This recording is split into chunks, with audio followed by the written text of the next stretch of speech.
Welcome to all of you. इस video में हम लोग देखेंगे कक्षा 10 के इंग्लिश के पेपर के बारे में, जो कि हमारा पेपर यूपी बोर्ड 2022 का है। इसका सब्जेक्ट कोड देखिए लिखा है इंग्लिश का 917 और जिस पेपर कोड हमारा था 817 AH। ठीक है, तो इसकी हम बात करेंगे। तो वीडियो स्किप किए बिना शुरू से लेकर आखिरी तक देखिए, जिससे एक एक क्वेश्चन आपकी समझ में आ जाए, जिससे 2023 में जो आपके पेपर होने वाले इसमें आपको हेल्प मिल सके। ठीक है, तो वीडियो को बिना स्किप किए शुरू से लेकर आखिरी तक देखिए। सबसे पहले पेपर हमारा देखिए कितने नंबर का था, 70 नंबर का था। इसके लिए टाइम कितना मिला था, 3 घंटे 15 मिनट। सबसे पहले इसमें देख लेते हैं जनरल इंस्ट्रक्शन दी गई हैं।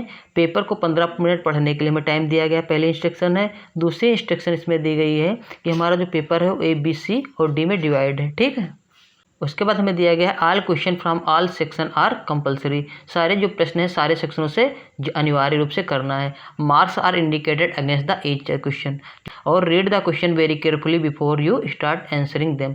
जो क्वेश्चन हो उनको ठीक से पढ़ना है उसके उत्तर देने से पहले। तो पहला सेक्शन ए हमारा देखते हैं। हमारा सेक्शन ए है रीडिंग पोर्शन। ठीक है, तो इसमें हमें एक पैसेज दिया गया है। पैसेज पढ़ने के बाद इसमें 4 क्वेश्चन दिए होते हैं, उनके आंसर देने पड़ते हैं। 3-3 नंबर के 2 क्वेश्चन होते हैं और 2-2 नंबर के 2 क्वेश्चन होते हैं। तो सबसे पहले हम देख लेते हैं हमारा रीडिंग पोर्शन क्या था। देखिए हमारा रीडिंग पोर्शन दिया गया है, इसको हमें पढ़ना है। ठीक है, उसके बाद इसके आंसर देना। सबसे पहले हम क्वेश्चन देख लेते हैं, क्वेश्चन इसमें कौन से आए थे। देखिए क्वेश्चन पहला, in which annual event was the writer interested, why was it a day of the excitement for him.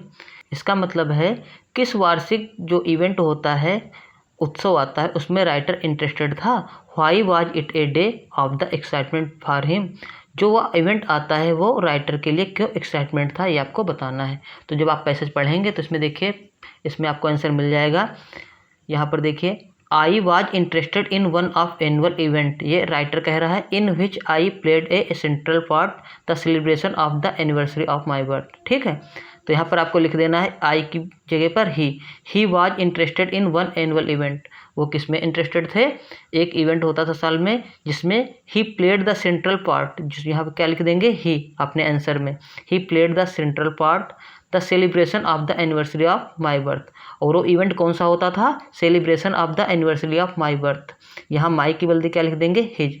ठीक है, तो यहाँ पर इसका पहले वाले का आंसर हमारा ये मिल जाता है। जो हमारा पहला आंसर था कि उसका जो इवेंट होता था वो सालगिरह होती थी जिनमें वो एक सेंट्रल रोल प्ले करते थे। ठीक है, इसका हमारा हो गया, इसीलिए एक्साइटमेंट होते थे। दूसरा क्वेश्चन देखिए क्या है, what was the main grievance of the writer, what did he not realise then. ठीक है, इसका मतलब हुआ what was the main grievance, कि जो मेन उनकी शिकायत थी, ठीक है, वो क्या थी राइटर की। What did he not realise then, उन्होंने उसे तब महसूस क्यों नहीं किया। ठीक, तो इसका आंसर देखेंगे। इसका आंसर ये हमारा लिखा है, my chief grievance was that my birthday came so rarely. इस वाले का ये हमारा हो जाएगा, यहाँ पर लिख देंगे his grievance was that his birthday came so rarely. ठीक, उसके बाद दूसरा हमारा था what did he not realise then, उन्होंने यह तब क्यों नहीं महसूस किया। तो इसका आंसर हो जाएगा, यहाँ पर आई की जगह हो जाएगा ही लिख देंगे अपने आंसर में। He did not realise then that a time would come when birthday would become unpleasant reminder of the advancing age. उन्होंने तब रियलाइज किया कि जो बर्थडे आते हैं वो क्या होते हैं, अप्रिय रिमाइंडर होते हैं, अप्रिय हमें याद दिलाते हैं एडवांसिंग एज, जो हमारी एज आगे आने वाली है उसकी याद दिलाते हैं। इसका आंसर ये हुआ, उन्होंने बाद में अनुभव किया जिससे उन्हें जो बर्थडे आते थे उन्हें अच्छा नहीं लग रहा था, अप्रिय लग रहा था। ठीक है, उसका देखिए इसमें तीसरा क्वेश्चन जो हमारा है, find out a word in the passage which means a real और imagined caused for complaint specially unfair treatment. ठीक है, फाइंड आउट ए वर्ड, एक शब्द प्राप्त कीजिए इन the passage which means a real of imagined caused for complaint, जिसका real और imagined caused हो फॉर कंप्लेंट, मतलब जो हमें दर्शाए जिसमें किसी की शिकायत की जा रही है। स्पेशली अनफेयर ट्रीटमेंट, जो अनफेयर ट्रीटमेंट हो। ठीक है, तो इसमें देखिए अपने पैसेज में क्या आंसर आया है। तो यहाँ पर जब आप पैसेज को पढ़ेंगे तो यहाँ पर जो इसके लिए आया है अप्रिय ट्रीटमेंट के लिए वो लगाया जाता है ग्रीवेंस। ग्रीवेंस माने क्या होता है, शिकायत या कोई अप्रिय जो घटना आपको पसंद नहीं है। ठीक है, तो इसमें क्या हो जाएगा आंसर, ग्रीवेंस। ठीक, लास्ट देखते हैं इसमें क्वेश्चन क्या आया था, find out a word in the passage which is opposite of earlier. Earlier का जो अपोजिट होता है वो क्या होगा, अर्लियर माने होता है पहले, इसका अपोजिट बाद में होना चाहिए। तो पैसेज में देख लेते हैं क्या होता है। इसमें देखेंगे आप, जब यहाँ पर आएंगे यहाँ पर लिखा होगा लेटर। लेटर माने क्या होता है, बाद में, ठीक है। तो यहाँ जो आपका अर्लियर आया है, ये अर्लियर, इसका हमारा क्या हो जाएगा आंसर, लेटर। इसका अपोजिट हमें लिखना था, देखिए, तो इसका अपोजिट का क्या हो जाएगा, लेटर, ठीक। अब देखते हैं सेक्शन बी। सेक्शन बी हमारा था राइटिंग पोर्शन, ठीक। तो राइटिंग पोर्शन में देखिए क्या क्या हमारा आया था, write a letter to your friend thanking him for the gift he sent on your birthday, ठीक है। इसमें आपको अपने दोस्त को धन्यवाद देना है क्योंकि उसने आपके बर्थडे में आपको गिफ्ट भेजे हैं उसके लिए। तो इसको आपको 4 नंबर मिलते। ये आपका क्या था, लेटर लिखना था। अगर आप ये नहीं करते तो उसके अथवा में हमें क्वेश्चन दिया गया था, write an application to the principal of your college complaining against your class fellow, ठीक है। तो इसमें आपको अपने प्रधानाचार्य जी को एप्लीकेशन लिखना था, जिसमें जो आपका सहपाठी है, जो आपका साथ में पढ़ता है, उसके अगेंस्ट कंप्लेंट करनी थी, आपको शिकायत करनी थी, ठीक है। उसके लिए आपको एप्लीकेशन लिखना था। अब थर्ड देख लेते हैं हमारा क्वेश्चन क्या इसमें आया था, write A report on the celebration of annual function in your school in 60 to 80 words on the basis of the hints, ठीक है। आपको सेलिब्रेशन, जो आपका वार्षिक उत्सव होता है, उसके लिए 60 से 80 वर्ड्स लिखने, शब्द लिखने थे, ठीक है। ये आपका था रिपोर्ट, ठीक। इसमें जो हेडिंगें दी गई थी, पहली थी व्हेन इट वाज सेलिब्रेटेड, कि जो आपका वार्षिक उत्सव है कब मनाया जाता है। दूसरा था प्रिपरेशन, इसकी तैयारी कब की जाती है। गेम्स एंड स्पोर्ट्स, इसमें कौन कौन से गेम्स और स्पोर्ट्स खेले जाते हैं। कल्चरल प्रोग्राम, कौन कौन से इसमें सांस्कृतिक प्रोग्राम आपके यहाँ होते हैं। Arrival of chief guest, reading of annual report and prize distribution, जो आपके चीफ गेस्ट आते हैं आपके यहाँ फंक्शन में, उन्होंने कौन सी एनुअल रिपोर्ट पढ़ी और कौन कौन से प्राइजों को उन्होंने बांटा, इसके बारे में आपको लिखना था। और देख लेते हैं इसमें आगे हेडिंग दी गई थी speech by the chief guest, जो आपके चीफ गेस्ट आए हैं उन्होंने कौन सी स्पीच दी उसके बारे में लिखना था। And thanking giving speech by the principal, और जो प्रिंसिपल सर ने उन्होंने धन्यवाद के लिए आपकी स्पीच दी वो लिखनी थी, ठीक है। उसके बाद कंक्लूजन में निष्कर्ष निकलना था, जो आपके फंक्शन का पूरा कंक्लूजन निकला। अगर आप ये रिपोर्ट नहीं लिखते तो अथवा में पैराग्राफ लिखना था, यानी कि एसे। तो इससे देखिए किस पर आया था, write a paragraph on your visit to a fair, मतलब आप मेले में गए हैं, विजिट किया है मेले में, उसके बारे में लिखना था। कितने 60 से 80 words on the basis of the hints, जो ये हिंट्स दी गई हैं हेडिंग, इनके आधार पर आपको 60 से 80 शब्द लिखने थे। तो हिंट्स देखिए कौन कौन सी दी गई थी। पहली हिंट्स दी गई थी नेम एंड प्लेस, जो आपका मेला था उसका नाम क्या था और किस स्थान पर था मेला। Why and when it was held, ये क्यों मनाया जाता है और व्हेन ये कब मनाया जाता है, इसके बारे में। हेल्ड माने क्या होता है, आयोजित करना है, कब आयोजित किया जाता है। उसका शॉप्स, कौन कौन सी आप इस मेले में दुकानें लगती हैं। इंटरटेनमेंट, इसमें इंटरटेनमेंट के कौन कौन से साधन होते हैं। फिर देखिए कंक्लूजन, जो आपने पूरा मेला देखा उससे आपने क्या सीखा, क्या उसमें अच्छाइयाँ थी, क्या बुराइयाँ थी, वो आपको लिखना है अपने इम्प्रेशन में, अपने इस पर इम्प्रेशन क्या है आपका, ठीक है। सेक्शन सी देखते हैं, इसमें चौथा क्वेश्चन के अंदर 4 क्वेश्चन थे। सेक्शन सी देखते हैं, इसमें choose the correct option to answer the following question, ठीक है। इसमें आपको ऑब्जेक्टिव टाइप क्वेश्चन थे, 5 क्वेश्चन थे, इनको ऑब्जेक्टिव टाइप ऑप्शन दिए गए थे, उनका आंसर बताना था। तो पहला क्वेश्चन आपका है, a very beautiful temple is being built at the Ayodhya, identified the adjective, एक बहुत सुंदर मंदिर बनाया जा रहा है अयोध्या में, ठीक है। तो उसमें हमें बताना है एडजेक्टिव क्या है। अब एडजेक्टिव होता है कि आप लोगों को पता होना चाहिए, एडजेक्टिव होता है जो नाउन और प्रोनाउन की विशेषता बतलाता है, ठीक है। तो इसमें देखिए नाउन क्या है, इसमें टेम्पल नाउन आया है, इसकी विशेषता कौन बतला रहा है, ये ब्यूटीफुल, ब्यूटीफुल बतला रहा है। तो इसमें सही ऑप्शन क्या हो जाएगा, थर्ड, ये हमारा सही ऑप्शन हो जाएगा ब्यूटीफुल, ठीक है। नेक्स्ट क्वेश्चन देखते हैं इसमें। फिर देखिए बी नंबर कह रहा है the sky grew dark, identify the verb, ये हमें सेंटेंस दिया गया है, द स्काई ग्रीव डार्क, जो आसमान है वो गाढ़ा हो रहा है, मतलब काला हो रहा है। आइडेंटिफाई, इसमें वर्ब छांटिए कौन सी है, तो इसमें वर्ब क्या होती है, वर्ब देखिए ग्रीव, वर्ब की 3 फॉर्म होते हैं, तो इसमें देखिए वर्ब की फॉर्म कौन सी लगी, सेकेंड फॉर्म। तो इसमें वर्ब क्या हो जाएगी, ये सही ऑप्शन क्या हो गया, फोर्थ, यानी कि ग्रीव। अगला ऑप्शन देखते हैं इसमें। अगला क्वेश्चन देखिए, फिर दिया गया हमें Mister Sharma owns this house, change owns into a noun. देखिए सेंटेंस दिया गया है Mister Sharma owns this house, Mister Sharma जो हैं ये घर खरीदते हैं, इसके ओनर। ओन्स मतलब क्या होता है, अपना, अपना बना लेना। जैसे Mister Sharma owns his house, फिर अगला सेंटेंस फिर अगला क्वेश्चन है हमारा, Mister Sharma owns this house. Mister Sharma जो ये घर खरीदते हैं या अपना करते हैं। ओन्स माने क्या होता है, उस पर आधिपत्य करना। तो यहाँ पर ये हमारा वर्ब है ओन्स, ठीक है। और इसको बदलना है हमें, ओन्स जो इसमें आया है इसको बदलना है नाउन में, ठीक है। तो इसको नाउन में बदलने के लिए कर सकते हैं, ओन को ओनर लिख सकते हैं। ये हमारा हो गया नाउन। ओनर माने क्या हो जाता है, जो उसको खरीदता है, खरीदने वाला, या उसको जो आधिपत्य करता है, आधिपत्य करने वाला, या ओनर, ओनर माने उसका मालिक।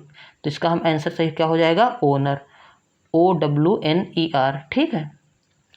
फिर नेक्स्ट देखिए इसमें क्या है, D, fill in the correct preposition in the following sentence. इसमें सही प्रीपोजिशन लिखना था, ठीक है। My shoes are made leather. अब 4 इसमें दिए गए हैं, फ्रॉम, बाई, ऑफ, ऑन। तो इसमें सही ऑप्शन क्या हो जाएगा, ऑफ। ये हमारा सही ऑप्शन हो जाएगा। My shoes are made of leather. मेरे जूते जो हैं वो चमड़े के बने हुए हैं, ठीक। नेक्स्ट देखते हैं इसमें, फिर है it is raining heavily. Change the sentence into the present perfect continuous tense, choose the correct option. ये हमें सेंटेंस दिया गया है, इट इज़ रेनिंग हैवली। ये हमारा सेंटेंस आप देख सकते हैं प्रेजेंट कंटिन्यूअस टेंस का है, ठीक है। इट इज़ रेनिंग, बहुत जोर की बारिश हो रही है। तो इसको बदलेंगे प्रेजेंट परफेक्ट कंटिन्यूअस टेंस। अब प्रेजेंट परफेक्ट कंटिन्यूअस टेंस होता क्या है, प्रेजेंट परफेक्ट कंटिन्यूअस में सबसे पहले हेल्पिंग वर्ब लगती है हैज बीन या हैव बीन। सब, और उसका रूल क्या होता है, सब्जेक्ट प्लस हैज या have plus been plus verb की फर्स्ट फॉर्म में ING plus object plus since या फॉर प्लस टाइम, ठीक है। तो देखिए इसमें हेल्पिंग वर्ब कौन सी आ रही है, हैज बीन। यही एक इसमें सेंटेंस आ रहा है इसमें हैज बीन हेल्पिंग वर्ब आ रही है। तो हमारा करेक्ट ऑप्शन इसमें क्या हो जाएगा, third, it has been raining heavily. ये हमारा हो जाएगा प्रेजेंट परफेक्ट कंटिन्यूअस टेंस का सेंटेंस। बात समझ में आ गई। चलिए नेक्स्ट देख लेते हैं इसमें। अब हमारा 5th क्वेश्चन आ जाता है ग्रामर में, change the following as directed.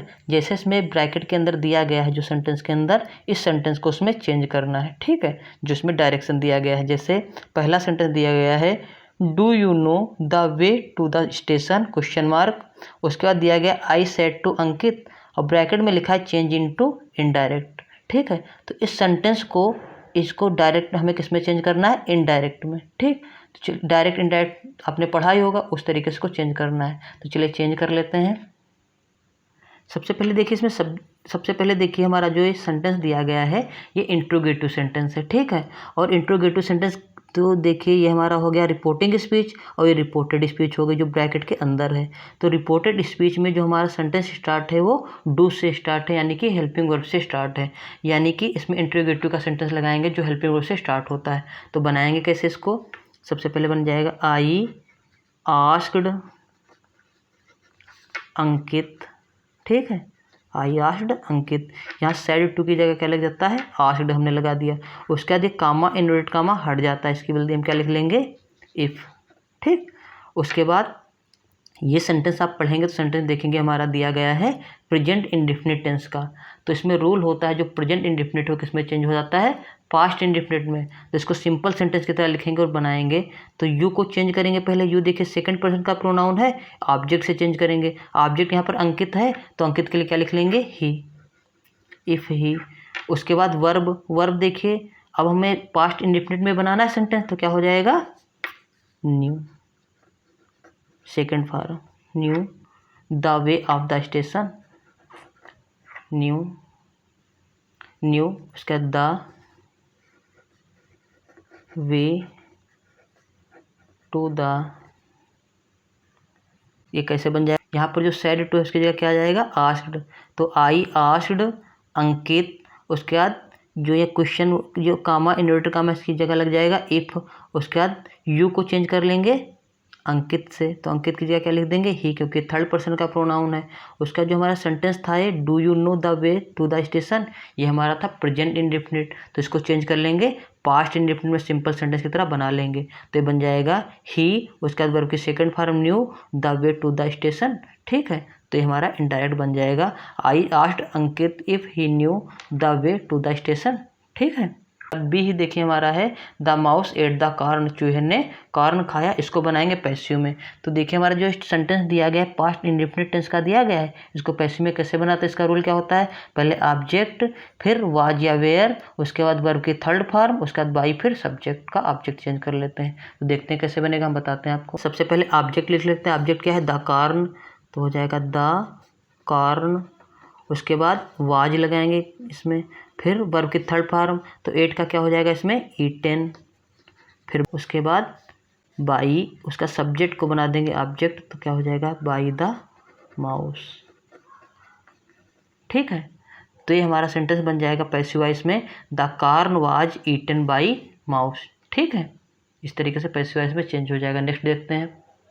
अब हमें दिया गया है punctuate the following using capital letters wherever necessary. ठीक है, ये हमें एक सेंटेंस दिया गया है यहाँ पर कहाँ पर आपको कैपिटल लेटर करना है और कहाँ पर कामा लगाना है और कहाँ पर फुल स्टॉप लगाना है, उसको लगाने के बाद सेंटेंस को सही करना है, पंचुएट करना है। पंचुएट करने का मतलब होता है ग्रामेटिकली रूप से बिल्कुल सेंटेंस सही होना चाहिए। ठीक है, तो चलिए हम इसको सही कर लेते हैं। सबसे पहले जो हमारा सेंटेंस है वो देखिए क्या है में है, ये हमारा डायरेक्ट इनडायरेक्ट का सेंटेंस है। ठीक है, सेंटेंस में क्या कह रहा है, how does this machine work, यह मशीन कैसे कार्य करती है, आस्क्ड द बॉय, लड़के ने पूछा। तो सबसे पहले क्वेश्चन मार्क लग जाएगा इसके अंदर, और ये पहला हमारा जो हो जाएगा ब्रैकेट इन्वर्टेड कामा के अंदर हो जाएगा और ये इन्वर्टेड कामा के बाहर हो जाएगा। तो चलिए आपको बताते हैं कैसे। देखिए, how does this machine work. ठीक है, ये क्वेश्चन मार्क लग गया और इसको हमने बंद कर दिया कामा के अंदर। ठीक, फिर क्या है, आस्क्ड द बॉय, तो लिख देंगे आस्क्ड द बॉय। ठीक, ठीक है, तो इस प्रकार ये हमारा पंचुएट हो जाएगा। ठीक है, इसी प्रकार बोल्ड में आते ही हैं, देख लीजिए आप लोग। अब नेक्स्ट देखते हैं, frame A correct sentence by reordering the words. ये हमें सेंटेंस दिया गया है, इसमें जो वर्ड है उनको आगे पीछे कर दिया गया है, इनको रीऑर्डर करना है। कैसे हमें सेंटेंस बनाना है, तो देखिए, we others at not laugh should. ठीक है, तो हमारा कैसे बन जाएगा, सबसे पहले सब्जेक्ट लिखेंगे वी, उसके बाद शुड, उसके बाद नॉट, उसके बाद लाफ्ड एट अदर्स। ठीक, सबसे पहले सब्जेक्ट होता है, फिर वर्ब आता है, उसके बाद ऑब्जेक्ट आता है। तो इस तरीके से बनाएंगे। देखिए हमारा क्या बन जाएगा,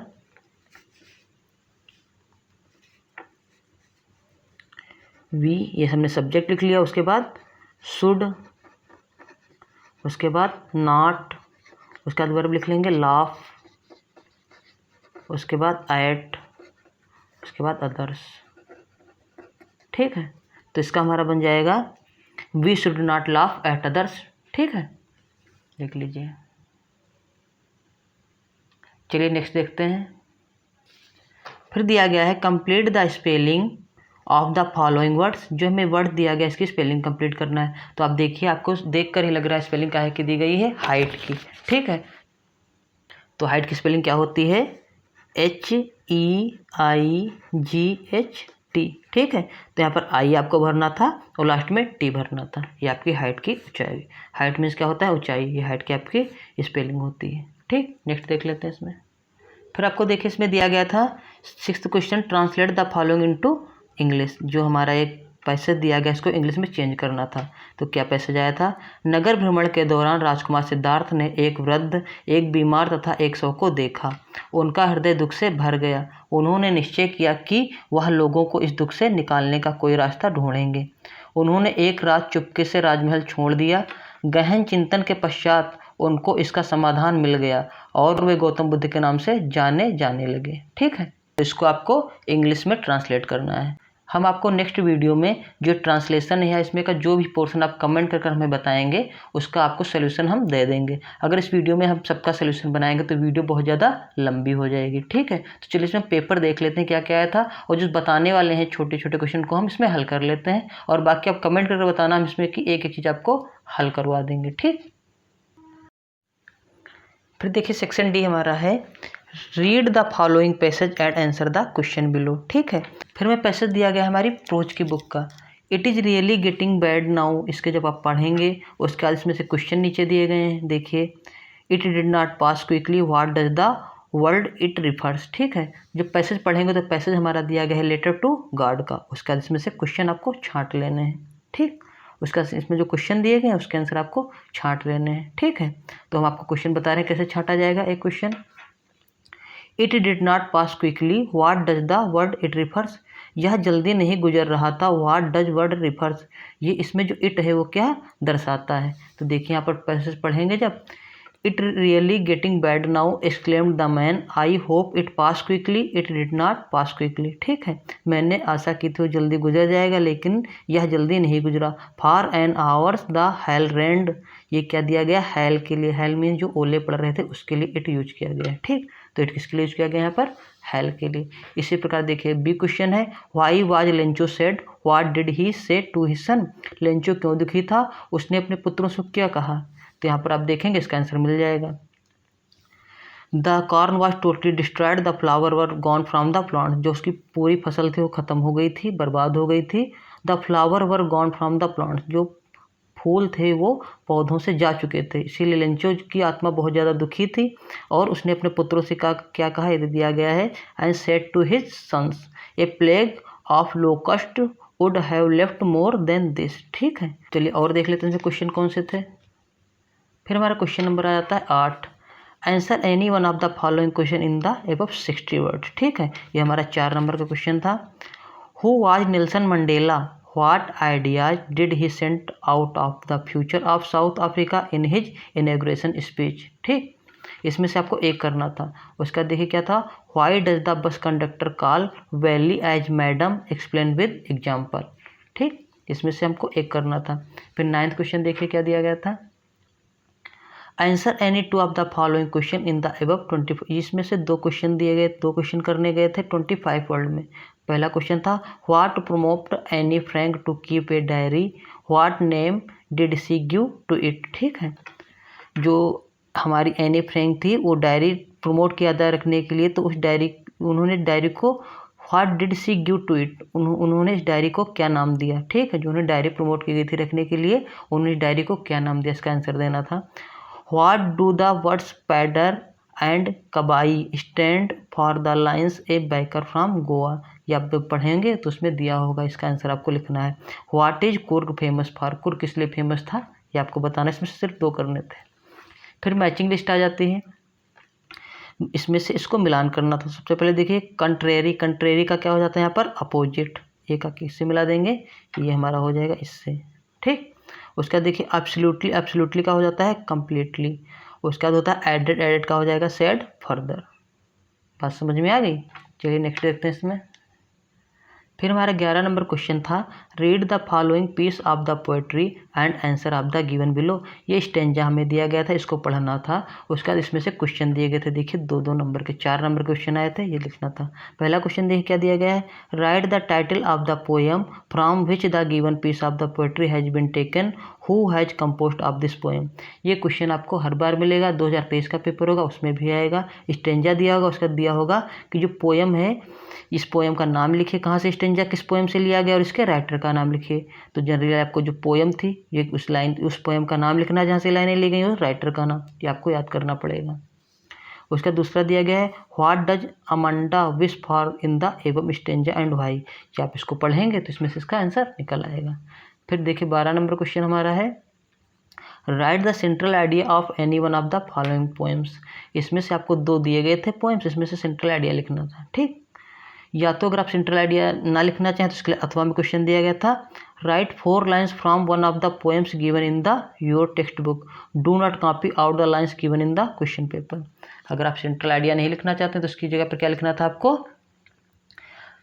किसी पोएम की 4 लाइनें जो इस पेपर में ना आई हो, ये नहीं लिख देना इसमें से। ठीक है, जो यहाँ पे लिखा गया do not copy outline given in this question paper, वो लाइनें लिखनी जो इस क्वेश्चन पेपर में ना आई हो।